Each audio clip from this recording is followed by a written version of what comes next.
ഞാൻ പറഞ്ഞത് കേൾക്കുന്നു. നിങ്ങൾ അതിൻ്റെ ഇടക്ക് പറഞ്ഞാൽ ശരിയാവും. ഞാൻ പറയുന്നത് നിങ്ങൾ കേൾക്കണ്ടേ? ഡയലോഗ് നല്ലോണം നടത്താമല്ലോ. അതിനെന്താ പ്രശ്നം? വേറെ പ്രശ്നമൊന്നുമില്ല. ഫണ്ട് വേറെ, ഡയലോഗ് വേറെ, അത് പ്രശ്നമൊന്നുമില്ല. കേന്ദ്ര ഏജൻസിയുമായിട്ട് ഒത്തുകളിക്കുന്ന നിലയാണല്ലോ കേരളത്തിലെ കോൺഗ്രസ്സുകാർ സ്വീകരിക്കാറ്. അതിൻ്റെ ഭാഗമായിട്ടാണ് നേരത്തെ പറഞ്ഞ ആ പ്രസ്താവന വന്നത്. അപ്പോൾ അവരെ പാർട്ടിക്കകത്ത് ചിലപ്പോൾ അത് പ്രശ്നമായിട്ടുണ്ടാകും. അതുകൊണ്ടായിരിക്കും മറിച്ച് ഒരു വാദഗതി ഇപ്പോൾ ഉന്നയിച്ചിട്ടുണ്ടാകുക. ഉണ്ണികൃഷ്ണൻ പോറ്റിയെ പോലുള്ള പല പോറ്റിമാരും പല ആൾക്കാരും ഇത്തരത്തിൽ നിങ്ങൾ പറഞ്ഞ അവതാരങ്ങൾ, ഈ പറഞ്ഞ അമ്പലങ്ങൾ പോലുള്ള സ്ഥലങ്ങളിൽ പലരായിട്ടുണ്ടാവും. അത് നമ്മൾ ശ്രദ്ധിച്ചിരിക്കുക എന്നുള്ളത് തന്നെയാണ് പ്രധാനം. വളരെ കരുതലോടെ ഈ 8.25 അട്ടി വെച്ച അത്രയും ഞാൻ എന്താ അർത്ഥം? അതൊരു കാറ്റ് വന്നാൽ തന്നെ വീണുപോകും. മനസ്സിലാക്കണം. ഇവിടെ എന്താ സംഭവിക്കുന്നത്? ഞാൻ ഇരിക്കുമ്പോൾ കാണുകയാണ് ഈ ഭാഗത്ത് അവിടെയുള്ള വാച്ച് ആൻഡ് വാർഡ് ഇങ്ങനെ നിൽക്കുമ്പോൾ അവരെ പോയി ഒരു വനിതാ വാച്ച് ആൻഡ് വാർഡിനെ തള്ളുകയാണ്, ബലമായിട്ട് തള്ളുകയാണ്. മറ്റൊന്ന് കാണുന്നത് ഈ വാച്ച് ആൻഡ് വാർഡിനെ ഇങ്ങനെ അമർന്നിരുന്നു കൊണ്ട് പിടിച്ച് വലിക്കുകയാണ് ഇങ്ങോട്ട്. പക്ഷേ ഇന്നലെ ഞാനത് നമ്മുടെ ഏതോ ഒരു മന്ത്രിയെ കാണാൻ വേണ്ടി പോകുമ്പോൾ നിങ്ങൾ ചിലർ ഇതേപോലെ ആടെന്ന് വിളിച്ച് ചോദിക്കുന്ന കേട്ട്, അല്ല നിങ്ങൾ നജീബ് കാന്തപുരത്തെയാണോ പറഞ്ഞത്? നജീബ് കാന്തപുരം നല്ല ആരോഗ്യമുള്ള ആളല്ലേ? ഈ പറയുന്ന ഒരു ആളുണ്ടല്ലോ, ഒരു പോറ്റി, ആ പോറ്റി ഒരു ദിവസം ഒരു വെളിപ്പെടുത്തൽ നടത്തുകയാണല്ലോ. ആ വെളിപ്പെടുത്തൽ അവിടുത്തെ ചില കാര്യങ്ങൾ കാണാനില്ല എന്നുള്ളതായിരുന്നു. ആ വെളിപ്പെടുത്തലിൻ്റെ തുടർച്ചയായിട്ടാണ് ദേവസ്വം വിജിലൻസ് ആ കാര്യത്തിൽ അന്വേഷിക്കാൻ പുറപ്പെടുന്നത്. ആ അന്വേഷണം എത്തിച്ചേർന്നത് എവിടെയാ? അവിടെ ഉള്ള ഒരു പീഠം, എന്താ പീഠത്തിന് എന്തോ ഒരു പ്രത്യേക പേരുണ്ട്. ആ പീഠം അവിടുന്ന് മാറ്റിയിരിക്കുന്നു. അത് ഈ പറയുന്ന പോറ്റിയുടെ ഒരു ബന്ധുഗൃഹത്തിലെത്തിയിരിക്കുന്നു. അപ്പോൾ ഏതോ ഒരു വ്യക്തമായ ഗൂഢാലോചനയുടെ ഭാഗമായി നടന്നൊരു കാര്യമായിരുന്നു അത്. ആ ശബരിമലയും പരിസരങ്ങളിലും നല്ലതുപോലെ ബന്ധപ്പെട്ടുകൊണ്ടിരിക്കുന്ന ഒരാളാണ് ഈ പോറ്റി എന്നത് ഇപ്പോൾ പലതരത്തിലും വ്യക്തമായിട്ടുണ്ട്. പ്രധാനമന്ത്രിയുമായി കൂടിക്കാഴ്ച ഇപ്പോൾ കഴിഞ്ഞതേയുള്ളൂ. അതിൽ കേരളത്തിൻ്റെ പുരോഗതി, ദുരിതാശ്വാസം, സാമ്പത്തിക സ്ഥിതി, അങ്ങനെയുള്ള ഗൗരവമായ വിഷയങ്ങളിൽ അടിയന്തരമായ കേന്ദ്ര ഇടപെടൽ ഉണ്ടാവണമെന്നാണ് നമ്മൾ ആവശ്യപ്പെട്ടത്. 4 പ്രധാന ആവശ്യങ്ങൾ ഉന്നയിച്ചിട്ടുണ്ട്. അതിലേറ്റവും പ്രധാനം, എല്ലാം പ്രധാനം തന്നെ, മുണ്ടക്കൈ ചൂരൽമല ദുരന്തബാധിതരുടെ പുനരധിവാസം, അതിന് NDRF-ൽ നിന്ന്, ദേശീയ ദുരന്ത പ്രതികരണ നിധിയിൽ നിന്ന് 2221 കോടി രൂപ ഗ്രാന്റ് അനുവദിക്കണമെന്ന ആവശ്യം നേരത്തെ ഉന്നയിച്ചതാണ്. അത് ഇപ്പം ഞങ്ങൾ കണ്ടപ്പോഴും പ്രധാനമന്ത്രിയുടെ അടുത്ത് ആവർത്തിക്കുകയുണ്ടായി. ഇത് വായ്പയായി കണക്കാക്കരുത്, ദുരിതാശ്വാസത്തിനും പുനർനിർമ്മാണത്തിനുമുള്ള ഗ്രാന്റായി പരിഗണിക്കണമെന്നാണ് അഭ്യർത്ഥിച്ചത്. അതോടൊപ്പം സംസ്ഥാനം നേരിടുന്ന സാമ്പത്തിക പ്രയാസങ്ങളെക്കുറിച്ച് പ്രധാനമന്ത്രിയെ ബോധ്യപ്പെടുത്താൻ ശ്രമിച്ചു. കേന്ദ്രം കേരളത്തിൻ്റെ കടമെടുപ്പ് പരിധിയിൽ കൊണ്ടുവന്ന നിയന്ത്രണങ്ങൾ ലഘൂകരിക്കുന്നതിനും സാമ്പത്തിക പരിധിയിൽ വരുത്തിയ വെട്ടിക്കുറവ് ഇല്ലാതാക്കുന്നതിനും പ്രധാനമന്ത്രിയുടെ പിന്തുണ വേണമെന്നാണ് നമ്മൾ ആവശ്യപ്പെട്ടത്. ഇപ്പോൾ കടമെടുപ്പ് ശേഷി പുനഃസ്ഥാപിക്കൽ, IGST റിക്കവറി തിരികെ നൽകൽ, ബജറ്റിന് പുറത്തെ കടമെടുപ്പിന് ഏർപ്പെടുത്തിയ വെട്ടിക്കുറവ്, ഇവയെല്ലാം മാറ്റിവെക്കണം എന്നാവശ്യപ്പെട്ടിട്ടുണ്ട്. ഇതുകൂടാതെ GSTPയുടെ 0.5% അധികമായി കടമെടുക്കാൻ അനുവദിക്കണമെന്ന് ആവശ്യപ്പെട്ടു. മാത്രമല്ല, ദേശീയപാതയ്ക്ക് വേണ്ടി ഭൂമി ഏറ്റെടുക്കുന്ന ചെലവിൻ്റെ 25% സംസ്ഥാനം വഹിക്കണമെന്ന് നേരത്തെ തീരുമാനിച്ചതിൻ്റെ ഭാഗമായി സംസ്ഥാനം നൽകിയ പണമുണ്ട്. അതിന് മറ്റൊരു പരിഗണനയിൽ കടമെടുപ്പ് പരിധിയിൽ വെട്ടിക്കുറച്ചിട്ടുണ്ട് ആ തുക. അതിന് കിഫ്ബി നൽകിയ തുകയാണ്. അപ്പം അത് വലിയ തോതിൽ ഇരട്ടപ്രഹരമായി സംസ്ഥാനത്തിന് വരുന്നതാണ്. അതുകൊണ്ട് അതിൽ ആ തുക എടുക്കുന്നതിന് അനുവദിക്കണം, കടമെടുക്കുന്നതിന് അനുവദിക്കണം എന്ന് നമ്മൾ ആവശ്യപ്പെട്ടിട്ടുണ്ട്. മറ്റൊന്ന് ദീർഘകാലമായ കേരളത്തിൻ്റെ ആവശ്യമാണ്. അത് കോഴിക്കോട് കിനാലൂരിൽ നമ്മൾ സ്ഥലം കണ്ടെത്തിയിട്ടുണ്ട്. അവിടെ എയിംസ് സ്ഥാപിക്കുക എന്നുള്ള ആവശ്യം. ഇത് നേരത്തെ എയിംസിന് വേണ്ടി 4 സ്ഥലങ്ങൾ സംസ്ഥാന സർക്കാർ നിർദ്ദേശിച്ചിരുന്നു. അപ്പോൾ കേന്ദ്ര ഗവൺമെൻറ് സംസ്ഥാനത്തോട് പറഞ്ഞു, നിങ്ങൾ 4 പറഞ്ഞാൽ ശരിയാവില്ല, ഒരു സ്ഥലം പറയണം. അങ്ങനെയാണ് കോഴിക്കോട് എന്ന് സംസ്ഥാന സർക്കാർ നിർദ്ദേശിച്ചത്. അപ്പോൾ കോഴിക്കോട് എയിംസ് സ്ഥാപിക്കുന്നതിനുള്ള നടപടി ത്വരിതപ്പെടുത്തണം എന്നതും പ്രധാനമന്ത്രിയുടെ ശ്രദ്ധയിൽപ്പെടുത്തി. എല്ലാ തവണയും കാണുമ്പോൾ ഈ പ്രശ്നം അവതരിപ്പിക്കാറുണ്ട്. അതും അദ്ദേഹത്തെ ഓർമ്മിപ്പിക്കുകയുണ്ടായി. അതോടൊപ്പം സംസ്ഥാനത്തിൻ്റെ അതിവേഗ നഗരവൽക്കരണം കണക്കിലെടുത്ത് ശാസ്ത്രീയമായ നഗരാസൂത്രണവും ആർക്കിടെക്ചറൽ ഗവേഷണവും ശക്തിപ്പെടുത്തുന്നതിനായി സംസ്ഥാനത്ത് ഒരു school of planning and architecture SPA സ്ഥാപിക്കണമെന്നും ആവശ്യപ്പെട്ടിട്ടുണ്ട്.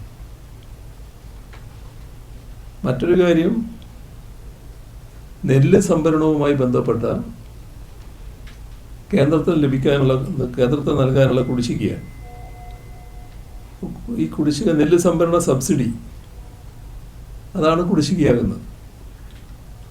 അപ്പോൾ അത് ചില സാങ്കേതിക തടസ്സങ്ങൾ ഉന്നയിച്ചുകൊണ്ടാണ് കുടിശ്ശികയാക്കുന്നത്. അതുടൻ അനുവദിക്കണമെന്നും ആവശ്യപ്പെട്ടിട്ടുണ്ട്. ഇപ്പോൾ സാങ്കേതിക പൊരുത്തക്കേടുകൾ കാരണം തടഞ്ഞു വെച്ച 221.5 കോടി, അതേപോലെ ഗതാഗത ചാർജുകളുമായി ബന്ധപ്പെട്ട 257.4 കോടി, ഇതെല്ലാം സംസ്ഥാനത്ത് ലഭിക്കാനുള്ളതാണ്. ഈ തുക കുടിശ്ശികയായത് നെൽകർഷകർക്ക് സാമ്പത്തിക പ്രയാസം ഉണ്ടാക്കുന്നുണ്ട്, സപ്ലൈകോക്കും സാമ്പത്തിക പ്രയാസം ഉണ്ടാക്കുന്നുണ്ട്. ഇവയെല്ലാം സംസ്ഥാനത്തിൻ്റെ ക്ഷേമത്തിന് മാത്രമല്ല, ദുരന്ത നിവാരണം, ധനകാര്യ ഫെഡറലിസം, ആരോഗ്യരംഗത്തെ പുരോഗതി, വിദ്യാഭ്യാസ സമത്വം, ഭക്ഷ്യസുരക്ഷ, സുസ്ഥിര നഗരവൽക്കരണം, ഇത്തരം ദേശീയ ലക്ഷ്യങ്ങളുമായി ചേർന്ന് പോകുന്നതാണ്.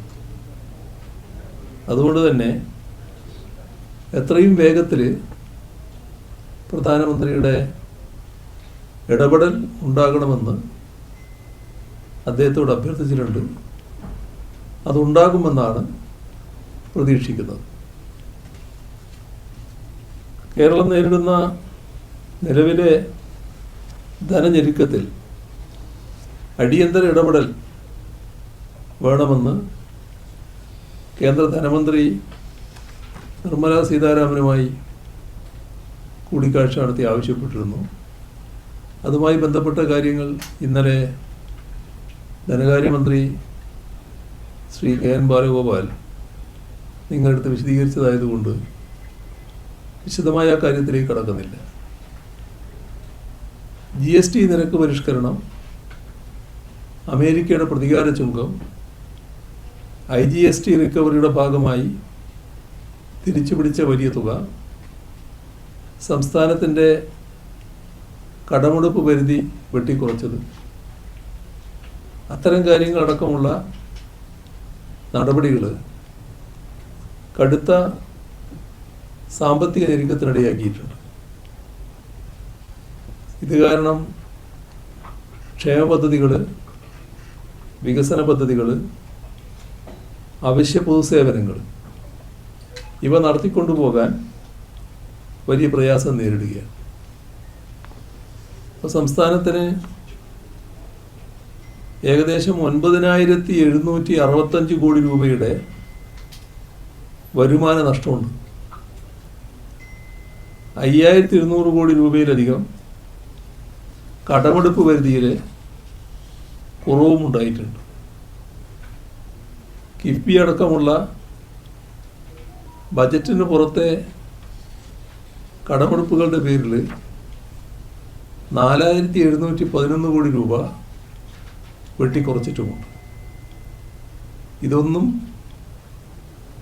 സംസ്ഥാനത്തിൻ്റെ സാമ്പത്തിക അച്ചടക്കമില്ലായ്മ പോലും ഉണ്ടായതല്ല,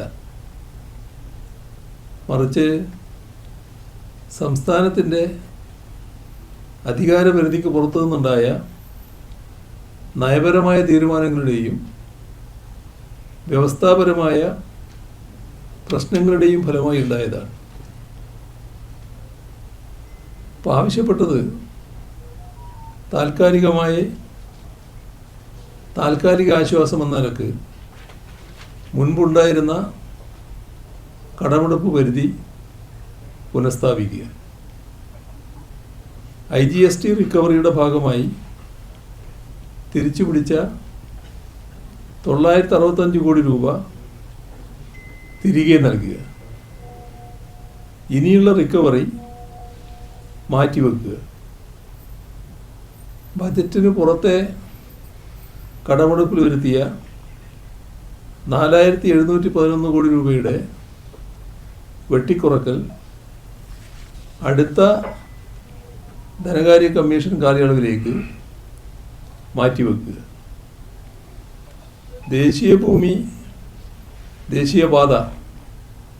ദേശീയപാതയുടെ ഭാഗമായി ഭൂമി ഏറ്റെടുക്കലിന് സംസ്ഥാനത്തിൻ്റെ 25% വീതം നൽകുന്നതിനായി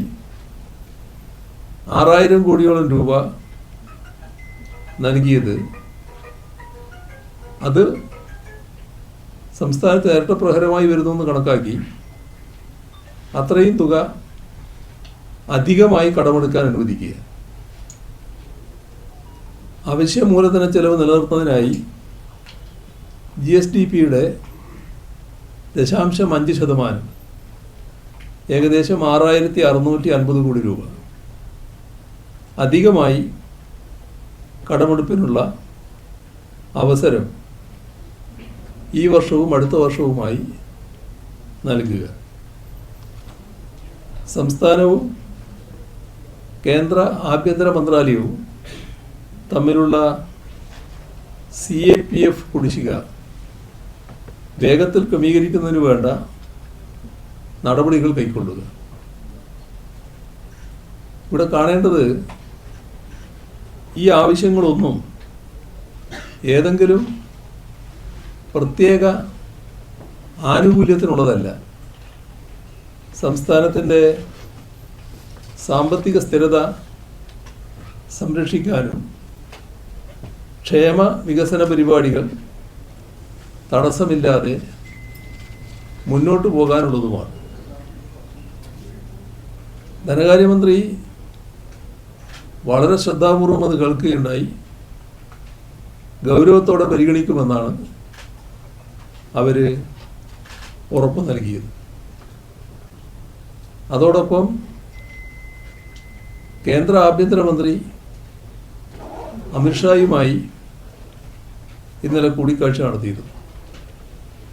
ആ കൂടിക്കാഴ്ചയിൽ സംസ്ഥാനം മുന്നോട്ട് വച്ച ചില ആവശ്യങ്ങൾ അംഗീകരിക്കാം എന്ന് ഉറപ്പ് നൽകിയിട്ടുണ്ട്. ഒന്ന്, കേരളത്തിൻ്റെ തീരദേശ സുരക്ഷ വർദ്ധിപ്പിക്കുന്നതിനായി പൂർണ്ണമായും കേന്ദ്ര സാമ്പത്തിക പിന്തുണയോടെ ഇന്ത്യ റിസർവ് ബറ്റാലിയൻ്റെ ഒരു പ്രത്യേക യൂണിറ്റ് അനുവദിക്കും. ഇതിന് കേരളത്തിൽ ഒരു മറൈൻ പോലീസ് ബറ്റാലിയനായും പ്രവർത്തിക്കാൻ കഴിയും. അപ്പോൾ തീരദേശ സുരക്ഷയ്ക്ക് വേണ്ടി മറൈൻ പോലീസായി അവരെ ഉപയോഗിക്കാൻ കഴിയും വിധമാണ് അത് സ്ഥാപിക്കുക. മറ്റൊരു കാര്യം ആവശ്യപ്പെട്ടിരുന്നത് ഒരു ദേശീയ ഫോറൻസിക് സയൻസ് സർവകലാശാലയുടെ ഒരു പ്രാദേശിക ക്യാമ്പസ് അനുവദിക്കലായിരുന്നു. അത് കേരളത്തിൽ അനുവദിക്കാമെന്ന് പറഞ്ഞു. എവിടെയെന്നത് ചർച്ചയിലൂടെ തീരുമാനിക്കാമെന്നും പറഞ്ഞിട്ടുണ്ട്. അതോടൊപ്പം ഇക്കാലത്ത് സൈബർ കുറ്റകൃത്യങ്ങൾ വർദ്ധിച്ചു വരികയാണ്. കേരളത്തിലും സൈബർ കുറ്റകൃത്യങ്ങൾ പെരുകുന്നുണ്ട്.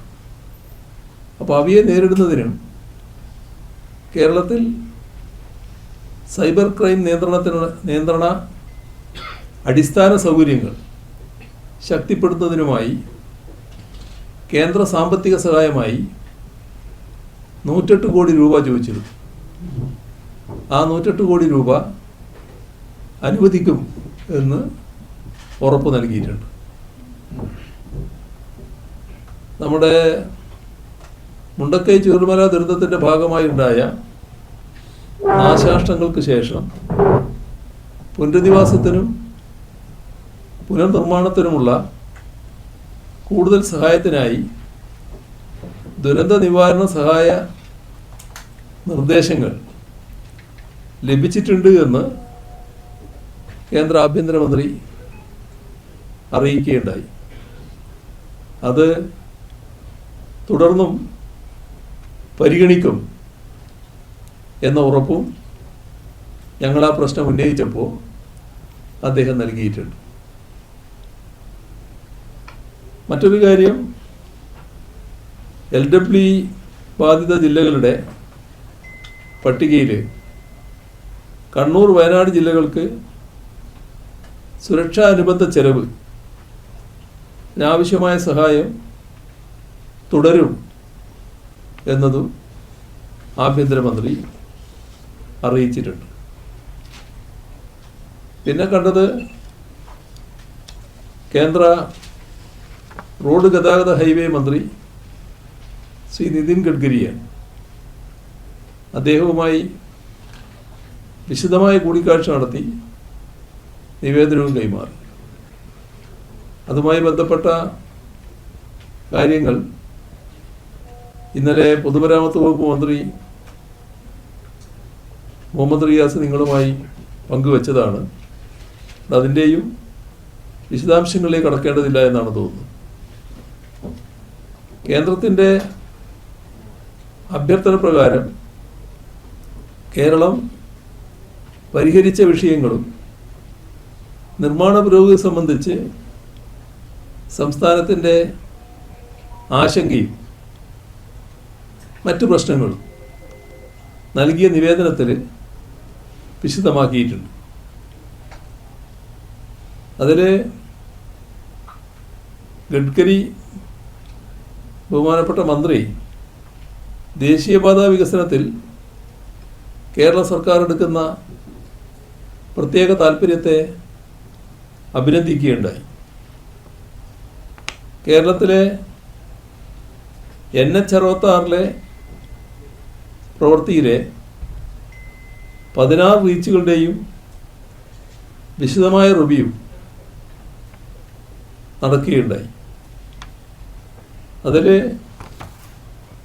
അദ്ദേഹം വ്യക്തമാക്കിയ കാര്യം, ഡിസംബർ മാസത്തിനുള്ളിൽ തന്നെ NH-66 മുഴുവൻ റീച്ചുകളും പൂർത്തീകരിക്കാൻ ശ്രമിക്കുമെന്നാണ്. അത്തരമൊരു ഉറപ്പ് അദ്ദേഹം നൽകിയിട്ടുണ്ടായി. അതിനുവേണ്ടി അദ്ദേഹം മുൻകൈയെടുത്ത് മുഴുവൻ കോൺട്രാക്ടർമാരെയും പങ്കെടുപ്പിച്ച് NHAയുടെ ഉയർന്ന ഉദ്യോഗസ്ഥരടക്കം കേരളത്തിൽ നിന്നുള്ള പൊതുമരാമത്ത് മന്ത്രിയും ബന്ധപ്പെട്ട ഉദ്യോഗസ്ഥരുമടക്കം അടങ്ങുന്ന ഒരു ഉന്നതതല യോഗം അടിയന്തരമായി വിളിച്ചു ചേർക്കുമെന്ന് അദ്ദേഹം വ്യക്തമാക്കിയിട്ടുണ്ടായി. അതോടൊപ്പം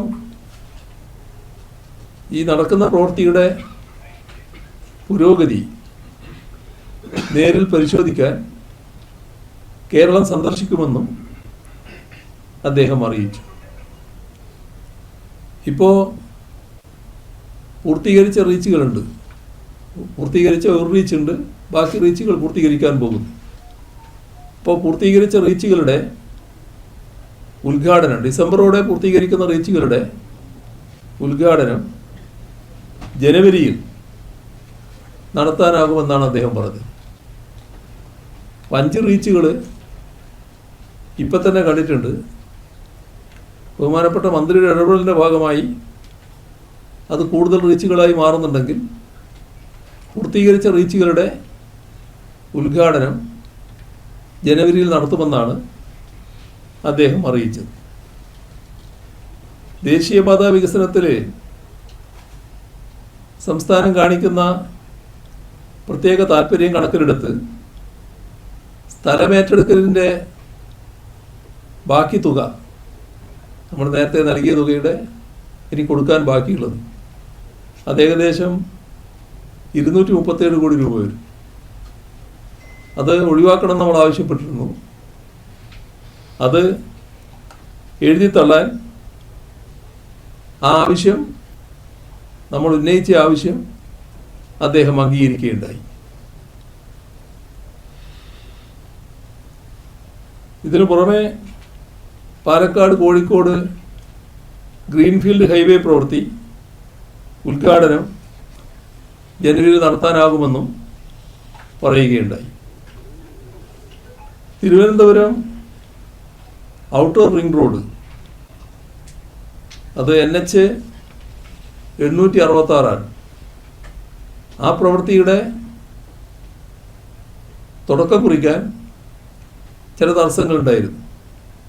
ആ തടസ്സങ്ങളെല്ലാം നീക്കി ജനുവരിയിൽ അതിൻ്റെ പ്രവൃത്തി ഉദ്ഘാടനം ചെയ്യാനാകും എന്നാണ് യോഗത്തിൽ അറിയിച്ചിട്ടുള്ളത്.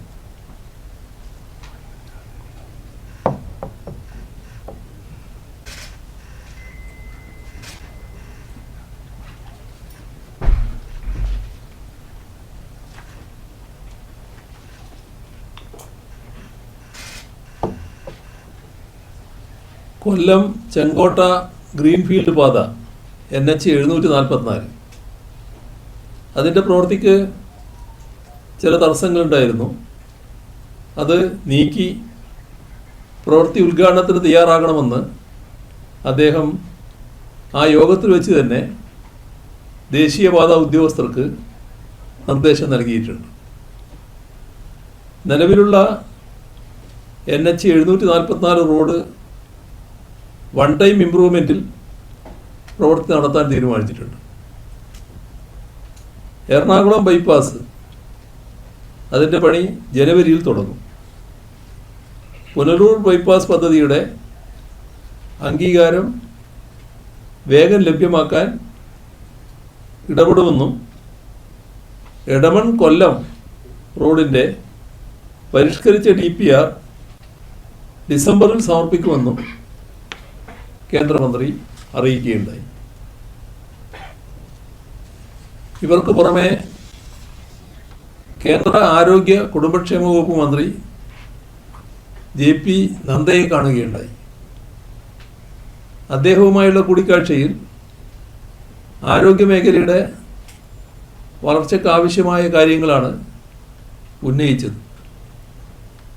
ശ്രീ നദ്ദയ്ക്ക് നൽകിയ നിവേദനത്തിൽ All India Institute of Medical Sciences അനുവദിക്കുന്നതിനായി സംസ്ഥാനം നടത്തുന്ന പരിശ്രമങ്ങൾ വിശദമാക്കിയിട്ടുണ്ട്. ഒരു പതിറ്റാണ്ടായി കേരളം ആവശ്യപ്പെടുന്നതാണ് എയിംസ്. അത് കിനാലൂരിൽ സ്ഥാപിക്കുന്നതിനുള്ള അന്തിമ അനുമതി വേഗത്തിലാക്കണമെന്നതാണ് ഉന്നയിച്ചൊരു പ്രധാന ആവശ്യം. ഭൂമി ഇതിനു വേണ്ടത് സംസ്ഥാനം കണ്ടെത്തിക്കഴിഞ്ഞു. ഇതുകൂടാതെ മറ്റൊരാവശ്യം കൂടി ഉന്നയിച്ചു. കേരളത്തിൻ്റെ സവിശേഷത ജനസംഖ്യാപരമായ ഘടനയെടുത്താൽ വർദ്ധിച്ചു വരുന്ന വയോജന ജനസംഖ്യയാണ്.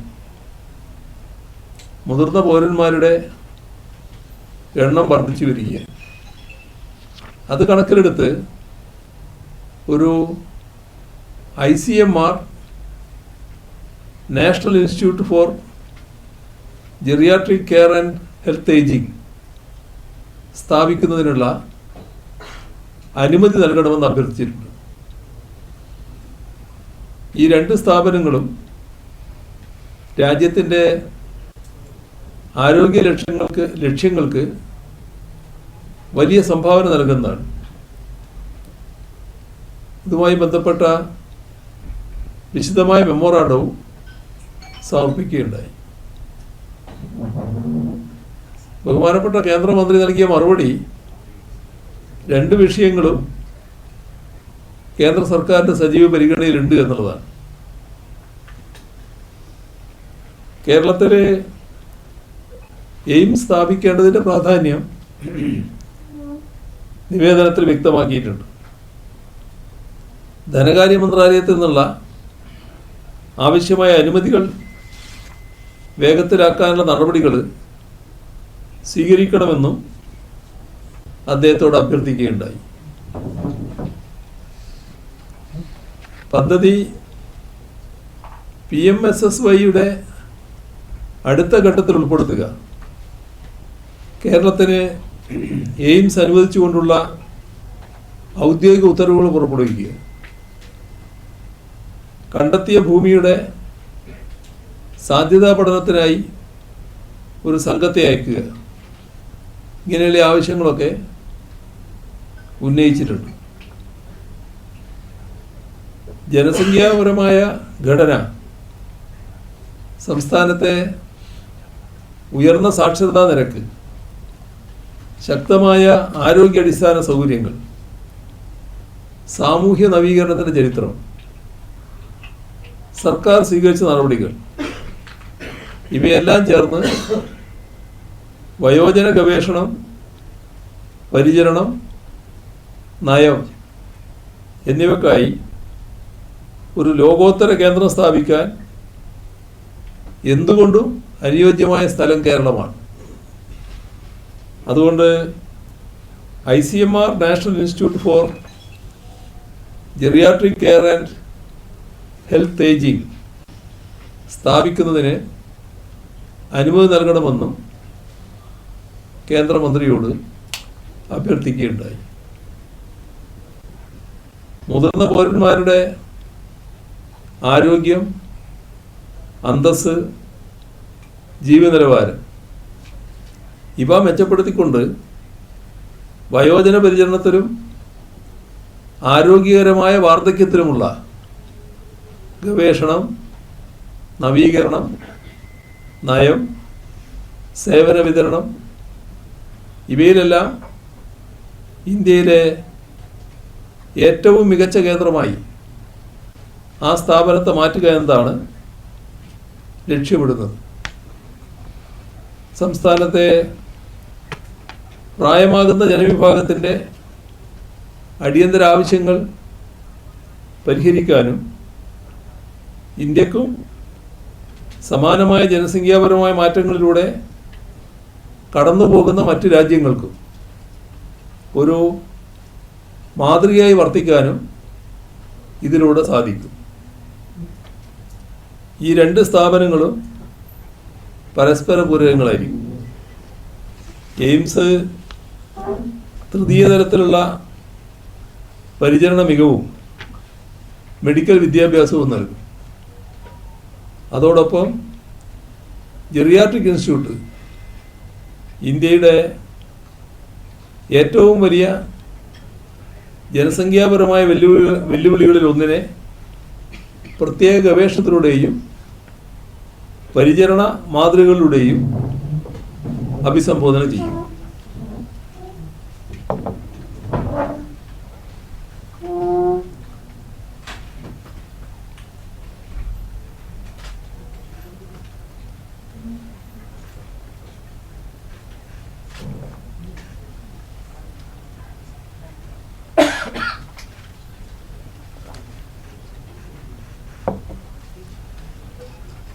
സംസ്ഥാനത്തിൻ്റെ ജീവൽ പ്രധാനമായ ആവശ്യങ്ങളോട് ഇതേവരെയുള്ള അനുഭവം വലിയ പരിഗണന കേന്ദ്രത്തിൽ നിന്ന് ലഭിച്ചില്ല എന്നുള്ളതാണ്.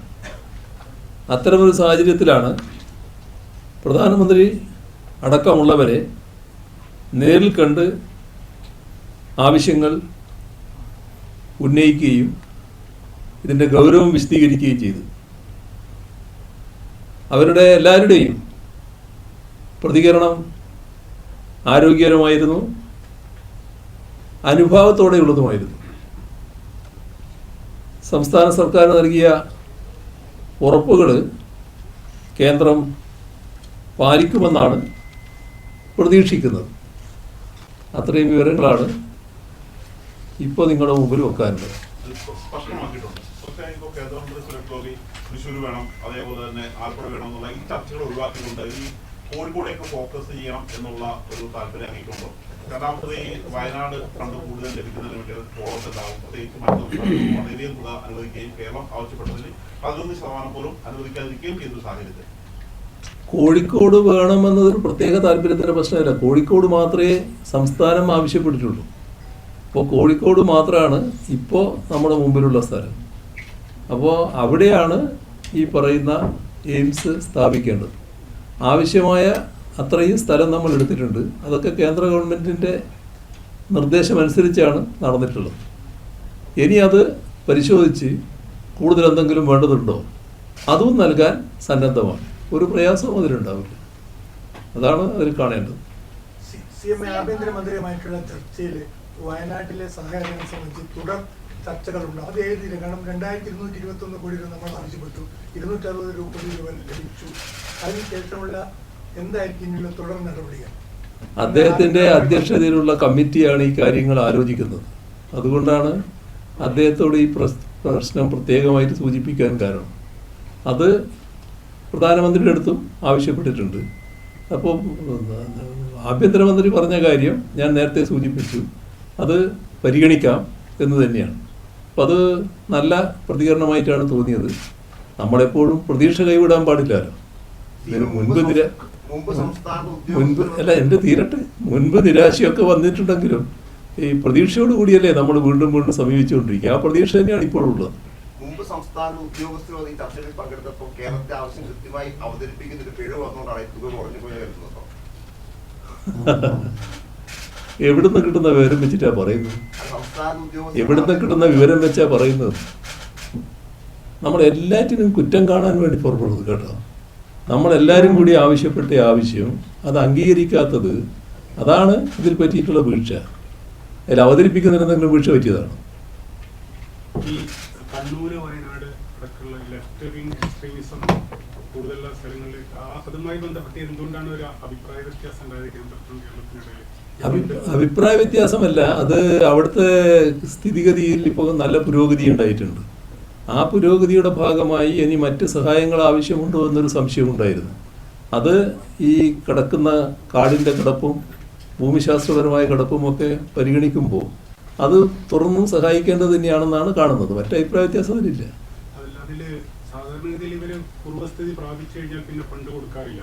പക്ഷെ കേരളം വീണ്ടും ഫണ്ട് ചോദിച്ചത് അവിടെ ഇനിയും ലെഫ്റ്റ് വിങ് എക്സ്ട്രീമിസത്തിന്റെ ഭീഷണി ഉണ്ട് എന്നുള്ളതുകൊണ്ടാണ്. ഞാൻ പറഞ്ഞില്ലേ, ഇപ്പോൾ കണ്ണൂരും വയനാടും എന്ന് പറയുന്നത് കണ്ണൂർ വയനാട് മാത്രമായിട്ട് സെപ്പറേറ്റ് ആയിട്ട് കിടക്കുകയല്ലോ. തൊട്ടപ്പുറത്ത് കിടക്കുന്ന കാടുകളുണ്ടല്ലോ, ആ കാടുകളിലൂടെയാണല്ലോ ഇവർ പലപ്പോഴും ഇങ്ങോട്ട് എത്തിയിട്ടുള്ളത്. അല്ലാതെ ഇവിടെയുള്ള എക്സ്ട്രീമിസ്റ്റ് എല്ലാവരും ഈ പറയുന്ന പ്രശ്നങ്ങൾ ഉണ്ടാക്കിയിട്ടുള്ളത്. ആ ഒരു സാധ്യത ഇപ്പോഴും നിലവിലില്ലേ എന്നതാണ് സംശയിക്കുന്നത്. അതാണ് പ്രശ്നം. അങ്ങയുടെ വിദേശ യാത്രയ്ക്ക് കേന്ദ്ര സർക്കാരിന്റെ ഭാഗത്ത് നിന്ന് അനുമതി ലഭിച്ചിട്ടില്ല എന്ന ഒരു റിപ്പോർട്ട് പുറത്തു വരുന്നുണ്ട്. അത് ഈ ചർച്ചകളിലൂടെ എപ്പോഴും നമ്മൾ ശുഭപ്രതീക്ഷയല്ലേ വെക്കേണ്ടത്.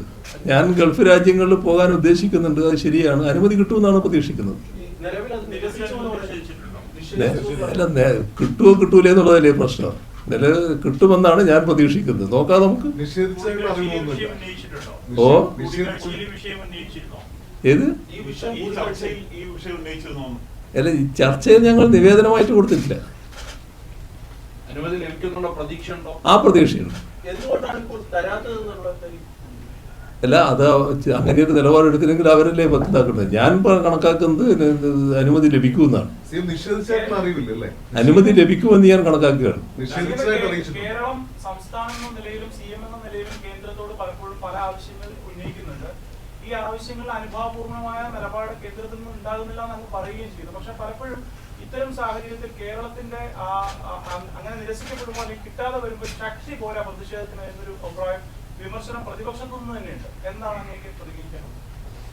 ഞാൻ കാണുന്നത് എങ്ങനെയാണെന്ന് പറഞ്ഞാൽ, നമ്മുടെ ആവശ്യങ്ങൾ കൃത്യമായിട്ട് അവതരിപ്പിച്ചുകൊണ്ടേയിരിക്കണം. ആവശ്യങ്ങൾ അംഗീകരിച്ചില്ലെങ്കിൽ അതിനോടുള്ള പ്രതികരണം നമ്മൾ രേഖപ്പെടുത്തും.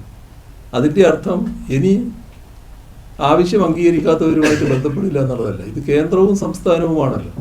അപ്പോൾ കേന്ദ്രവും സംസ്ഥാനവും എപ്പോഴും പരസ്പരം ബന്ധപ്പെട്ട് പോകേണ്ടതാണ്. അതിൻ്റെ ഭാഗമായി കേന്ദ്രത്തെ വീണ്ടും നമുക്ക് സമീപിക്കേണ്ടതായിട്ട് വരും. വീണ്ടും സമീപിക്കും.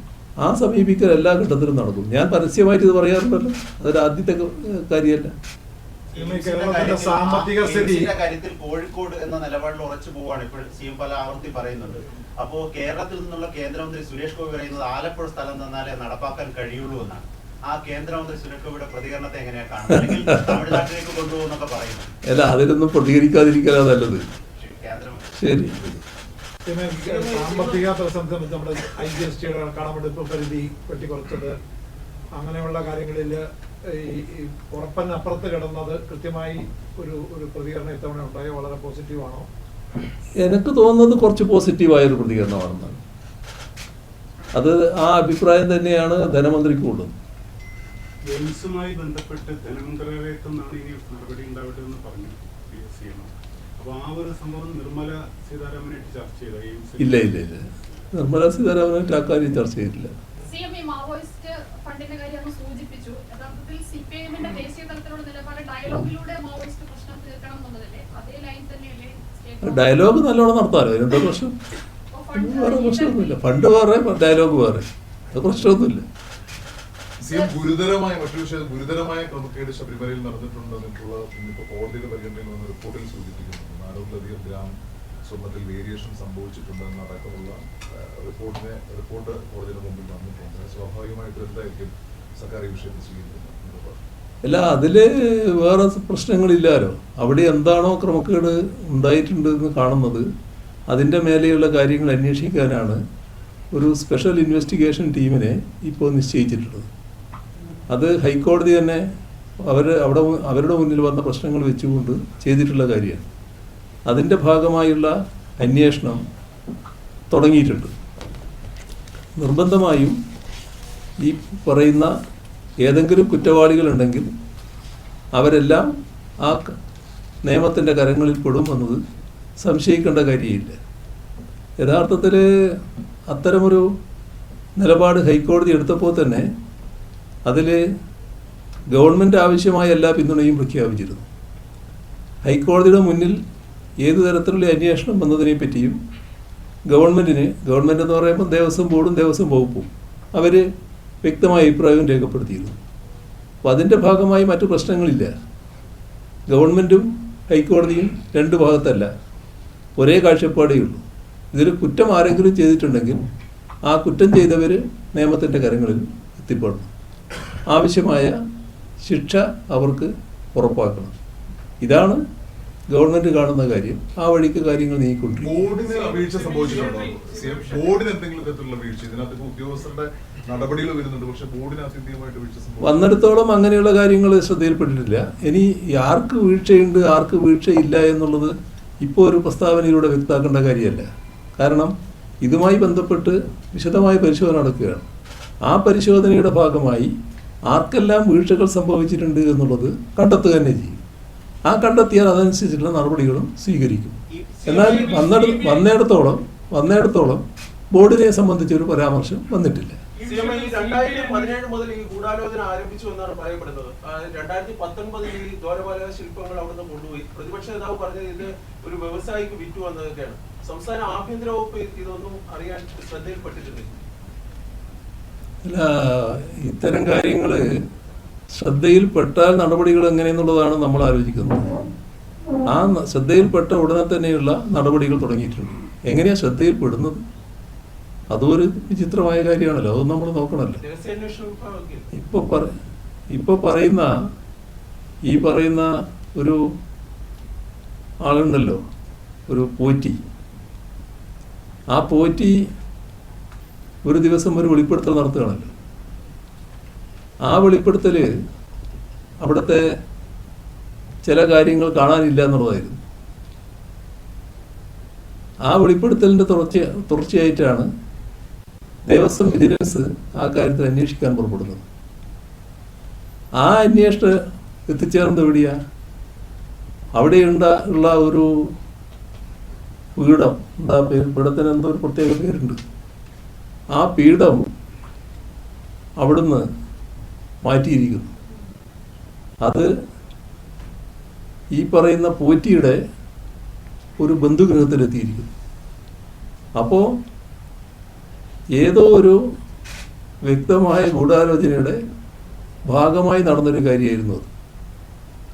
ആ ശബരിമലയും പരിസരങ്ങളിലും നല്ലതുപോലെ ബന്ധപ്പെട്ടുകൊണ്ടിരിക്കുന്ന ഒരാളാണ് ഈ പോറ്റി എന്നത് ഇപ്പോൾ പലതരത്തിലും വ്യക്തമായിട്ടുണ്ട്. അപ്പോൾ ഏതോ ഒരു ഗൂഢാലോചനയിലൂടെ ആ ഘട്ടത്തിൽ നടക്കുന്ന അയ്യപ്പ സംഗമം, ആഗോള സംഗമം, ആ ആഗോള സംഗമത്തെ മറ്റൊരു തലത്തിലേക്ക് എത്തിക്കുക, അതിനു വേണ്ടിയുള്ള ഒരു ഗൂഢാലോചനയുടെ ഭാഗമായി ഈ പോറ്റിയടക്കം ഇത്തരമൊരു ആരോപണം ഉന്നയിക്കുകയായിരുന്നു. ആ പോറ്റിയുടെ ബന്ധുഗൃഹത്തിൽ നിന്ന് ഈ കാണാതായ പീഠം കണ്ടെത്തിയതോടെ ആ കാര്യം സ്ഥിരീകരിക്കപ്പെട്ടു. പക്ഷേ ആ ഗൂഢാലോചനയിൽ പങ്കാളികളായവരെക്കുറിച്ച് അത്ര കണ്ട് പുറത്തു വരരുത് എന്ന് പലർക്കും നിർബന്ധമുള്ളതുകൊണ്ട് അതങ്ങനെ വന്നില്ല എന്നാണ് തോന്നുന്നത്. ഈ അന്വേഷണം കൃത്യമായി നടക്കട്ടെ. ആ അന്വേഷണം നടന്നാലുണ്ടാകുന്ന ഗുണം, ഇതിലാരൊക്കെ നേരിട്ട് പങ്കാളിത്തം വഹിച്ചിട്ടുണ്ട്, ആരൊക്കെ പുറമേ നിന്ന് സഹായിച്ചിട്ടുണ്ട്, പുറമേ നിന്നുള്ള പങ്കാളിത്തം ആർക്കൊക്കെ ഉണ്ട്, അത്തരം കാര്യങ്ങളിലേക്കൊക്കെ പോകും. അപ്പോൾ അവരെല്ലാം നിയമത്തിൻ്റെ കരങ്ങളിൽ എത്തപ്പെടും. അത് വരെ കാക്കാം നമുക്ക്. സ്വർണ്ണപ്പാളി വിഷയത്തില് ഇപ്പോൾ നടന്നുകൊണ്ടിരിക്കുന്ന ഹൈക്കോടതിയുടെ ഇടപെടലിനെ അട്ടിമറിക്കാനാണ് കേന്ദ്ര ED ഇറക്കിയതെന്നും അത് കേരളത്തിലെ സർക്കാരും കേന്ദ്ര സർക്കാരും തമ്മിലുള്ള ഒത്തുകളിയാണെന്നും പ്രതിപക്ഷ നേതാവ് പറഞ്ഞു. അതേക്കുറിച്ച് എന്താ മനസ്സിലായില്ല? അതെ, സ്വർണ്ണപ്പാളി വിഷയത്തിൽ ഹൈക്കോടതി ഇടപെട്ടു. ഹൈക്കോടതി മേൽനോട്ടത്തിലാണ് ഇപ്പോൾ കാര്യങ്ങൾ നടക്കുന്നത്. അപ്പോൾ അതിനെ അട്ടിമറിക്കാൻ വേണ്ടിയാണ് ED ഇറക്കി സിനിമാ നടന്മാരുടെയൊക്കെ വീടുകളിൽ റെയ്ഡെത്തി ശ്രദ്ധ മാറ്റുന്നതെന്ന് പ്രതിപക്ഷ നേതാവ്. അല്ല, ഇതേ ബഹുമാന്യ വ്യക്തിയാണ് നേരത്തെ ഹൈക്കോടതിയുടെ നേതൃത്വത്തിൽ ഈ പറയുന്ന സ്പെഷ്യൽ ഇൻവെസ്റ്റിഗേഷൻ ടീം അന്വേഷിച്ചാൽ പോരാ എന്ന് പറഞ്ഞത്. അതെന്തായിരുന്നു അങ്ങനെ പറയാൻ കാരണം? എന്തനുഭവത്തിൻ്റെ അടിസ്ഥാനത്തിലാണ് അങ്ങനെ പറഞ്ഞത്? അന്ന് അദ്ദേഹത്തിൻ്റെ കണ്ണിൽ പവിത്രമായ ഏജൻസി CBI ആയിരുന്നു. CBI അന്വേഷണം വേണമെന്നാണ് അദ്ദേഹം ആവശ്യപ്പെട്ടത്. CBI അന്വേഷണം എന്ന ആവശ്യം പിന്നെ മാറി ഇത്തരമൊരു പ്രസ്താവന ഇറക്കിയിട്ടുണ്ടെങ്കിൽ എന്തോ കിഴക്ക് അവരുടെ ഇടയിൽ തന്നെ കിട്ടിയിട്ടുണ്ടാവും. കാരണം അവരുടെ പല നേതാക്കന്മാരും ഈ പറയുന്ന കേന്ദ്ര ഏജൻസികളുടെ പരുവത്തിലാണല്ലോ. കേന്ദ്ര ഏജൻസിയുമായിട്ട് ഒത്തുകളിക്കുന്ന നിലയാണല്ലോ കേരളത്തിലെ കോൺഗ്രസ്സുകാർ സ്വീകരിക്കാറ്. അതിൻ്റെ ഭാഗമായിട്ടാണ് നേരത്തെ പറഞ്ഞ ആ പ്രസ്താവന വന്നത്. അപ്പോൾ അവരെ പാർട്ടിക്കകത്ത് ചിലപ്പോൾ അത് പ്രശ്നമായിട്ടുണ്ടാകും. അതുകൊണ്ടായിരിക്കും മറിച്ച് ഒരു വാദഗതി ഇപ്പോൾ ഉന്നയിച്ചിട്ടുണ്ടാകുക. ഞങ്ങൾ EDയുടെ കാര്യം വരുമ്പോൾ EDയുടെ കാര്യം പറയും, ഈ കാര്യം വരുമ്പോൾ ഈ കാര്യം പറയും. ഇതിൽ കൃത്യമായ അന്വേഷണം നടക്കുകയാണ്. ആ അന്വേഷണവുമായിട്ട് സഹകരിക്കുകയാണ് വേണ്ടത്. അതിന് മറ്റു പുകമറ സൃഷ്ടിക്കാതിരിക്കലാണ് ആവശ്യം. ഉണ്ണികൃഷ്ണൻ പോറ്റിയുടെ വിഷയവുമായി ബന്ധപ്പെട്ട് ഈ ഓരോ അവതാരങ്ങൾ അങ്ങനെ പ്രത്യക്ഷപ്പെടുന്ന ഒരു സാഹചര്യം ഉണ്ടല്ലോ, അത് ശരിയാണെന്ന് തോന്നുന്നുണ്ട്. ഈ ഉണ്ണികൃഷ്ണൻ പോറ്റി വരണമെങ്കിൽ അങ്ങനെ ഒരു വ്യവസ്ഥയും സംവിധാനവും വേണ്ടതല്ലേ ഈ സർക്കാർ സംവിധാനങ്ങളിൽ? ഉണ്ണികൃഷ്ണൻ പോറ്റിയെ പോലുള്ള പല പോറ്റിമാരും പല ആൾക്കാരും ഇത്തരത്തിൽ നിങ്ങൾ പറഞ്ഞ അവതാരങ്ങൾ ഈ പറഞ്ഞ അമ്പലങ്ങൾ പോലുള്ള സ്ഥലങ്ങളിൽ പലരായിട്ടുണ്ടാവും.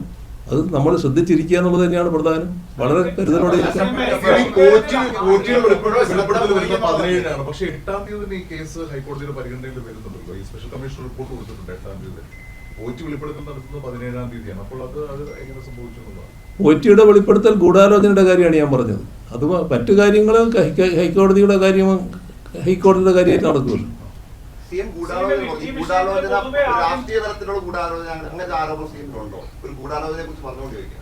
അല്ല, രാഷ്ട്രീയ തലത്തിലല്ലാതെ വേറൊരു ഗൂഢാലോചന വരില്ലാരും.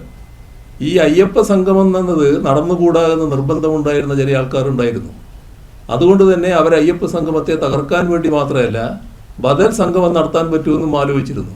അത്തരം ശക്തികൾക്കൊക്കെയുള്ള പങ്ക് എന്താണെന്ന് അന്വേഷിക്കേണ്ടതായിട്ട് വരും. നിങ്ങൾ കാണേണ്ടത് അയ്യപ്പ സംഗമത്തെ തകർക്കുന്നതിന് വേണ്ടിയുള്ള പുതിയ കാര്യങ്ങൾ കണ്ടെത്തുന്നതിനുള്ള ശ്രമങ്ങൾ നടക്കുമല്ലോ, അതല്ലേ കാണേണ്ടത്.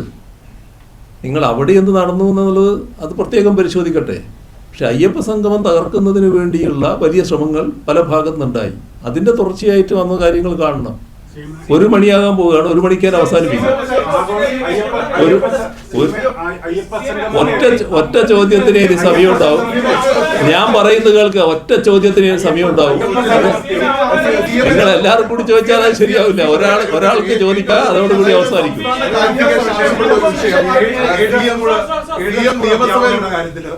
ഈ ഭിന്നശേഷി അധ്യാപകരുടെ കാര്യത്തിൽ നിയമനം സംബന്ധിച്ചൊരു തർക്കം കേരളത്തിൽ ഉണ്ടായിട്ടുണ്ട്.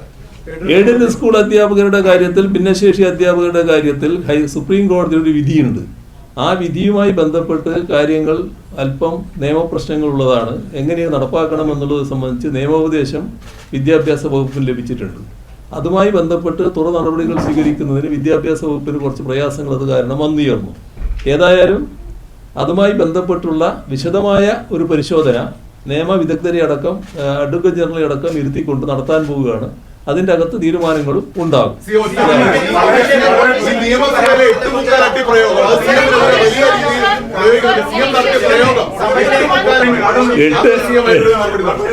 എട്ട് മുക്കാൽ എന്ന് പറയുന്നത് ഒരു നാടൻ പ്രയോഗമാണ്. ഈ 8 അട്ടി വെച്ച അത്രയും ഞാൻ എന്താ അർത്ഥം? അതൊരു കാറ്റ് വന്നാൽ തന്നെ വീണുപോകും. മനസ്സിലാക്കണം. ഇവിടെ എന്താ സംഭവിക്കുന്നത്? ഞാൻ ഇരിക്കുമ്പോൾ കാണുകയാണ് ഈ ഭാഗത്ത് അവിടെയുള്ള വാച്ച് വാർഡ് ഇങ്ങനെ നിൽക്കുമ്പോൾ അവരെ പോയി ഒരു വനിതാ വാച്ച് വാർഡിനെ തള്ളുകയാണ്, ബലമായിട്ട് തള്ളുകയാണ്. മറ്റൊന്ന് കാണുന്നത് ഈ വാച്ച് വാർഡിനെ ഇങ്ങനെ ഈ അമർന്നിരുന്നു കൊണ്ട് പിടിച്ച് വലിക്കുകയാണ് ഇങ്ങോട്ട്. ആ ചെയ്യുന്നത് നല്ല ആരോഗ്യമുള്ളയാണ് ആദ്യം ചെയ്യുന്നത്. പിന്നെ ചെയ്യുന്നത് ഒരാൾ ആരോഗ്യം തീരെ ഇല്ലാത്ത ഒരാളാണ്. അയാളാണ് ഈ പറഞ്ഞ ഒരു ഊതലൂതിയാൽ വീണു പോകുന്ന ആളാണ്. ഈ പറയുന്നവരെല്ലാം നല്ല ആരോഗ്യമുള്ളവരാണല്ലോ, പക്ഷെ അവർ നിശബ്ദ ജീവികളല്ലേ അവിടെ, അവർക്കൊന്നും ചെയ്യാൻ കഴിയില്ല. അവരെ പോയിട്ട് ഉപദ്രവിക്കുകയാണ്, ആക്രമിക്കുകയാണ്. അപ്പോൾ അങ്ങനെ ഒരാൾ എന്തുകൊണ്ടാണ് ആക്രമിച്ചത്? അതാണ് ഞാൻ പറഞ്ഞ പ്രശ്നം നിയമസഭയിൽ. ആ ആക്രമിക്കാൻ കഴിഞ്ഞത് നിയമസഭയുടെ പരിരക്ഷ നിയമസഭാംഗമെന്ന നിലയിലുണ്ട്. അപ്പോൾ വേണ്ടത്ര ആരോഗ്യമില്ലാത്ത ഒരാളടക്കം ആക്രമിക്കാൻ പോവുകയാണ്. ഇതാണ് ഞാൻ പറഞ്ഞതിൻ്റെ പൊരുൾ. പിന്നെ നിങ്ങൾ ഞാൻ പറഞ്ഞത് കേൾക്കുന്നു, നിങ്ങൾ പറയാൻ എൻ്റെ ഇടക്ക് പറഞ്ഞാൽ ശരിയാവും. ഞാൻ പറയുന്നത് നിങ്ങൾ കേൾക്കണ്ടേ? ഇവിടെ നിങ്ങൾ മനസ്സിലാക്കേണ്ട കാര്യം, ഞാൻ പറഞ്ഞത് ഇതാണ്. പക്ഷേ ഇന്നലെ ഞാനത് പിന്നെ നമ്മുടെ ഏതോ ഒരു മന്ത്രിയെ കാണാൻ വേണ്ടി പോകുമ്പോൾ നിങ്ങൾ ചിലർ ഇതേപോലെ ആണെന്ന് വിളിച്ച് ചോദിക്കുന്ന കേട്ട്, അല്ല നിങ്ങൾ നജീബ് കാന്തപുരത്തെയാണോ പറഞ്ഞത്? നജീബ് കാന്തപുരം നല്ല ആരോഗ്യമുള്ള ആളല്ലേ? അയാൾ വേറെ കുറഞ്ഞത് നല്ല ആരോഗ്യമുള്ള ആളല്ലേ? ആരോഗ്യമില്ലാത്ത ഒരാളെയാണ് ഞാൻ ഉദ്ദേശിച്ചത്. അതാണ് കാണേണ്ടത്.